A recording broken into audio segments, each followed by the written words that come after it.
ជីវិតខ្ញុំជាអ្នកដឹកមកហោ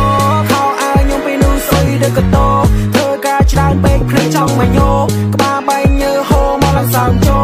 គមួយថ្ងៃជី100គីឡូក៏មិនលឺថ្ងៃខ្ញុំហូរជោគលីអូពេលឡើងក្រិនដៃទំរំមានសំឡេងហោខ្ញុំប្រឹងប្រកកម្រៃឆ្នៃឈ្មោះព្រួត្រកូលខ្ញុំជាដូចជាត្រកូលដែលគេចាប់យកទៅស្រស់គេហៀទឹកមកសស្រានៅពេលបានលីពាក្យខ្ញុំស្ដោះពីខ្ញុំទូដោយស្វាយត្រាំឲ្យអ្នកស្រីទឹកភ្នែកស្រស់ពីខ្ញុំដូចបណ្ដាសាឲ្យអ្នកភ័យដេកមកស្លោះ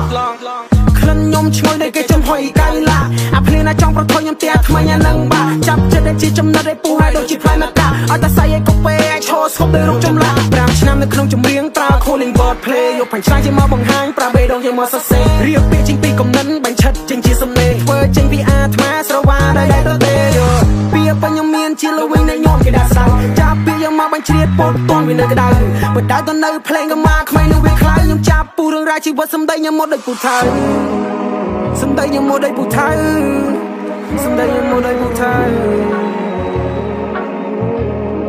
ជីវិតខ្ញុំជាអ្នកដឹកមកហោខោអាវខ្ញុំពេលនោះស្អុយដឹកកតោធ្វើការច្រើនពេកភ្លេចចង់មកញោក្បាលបែក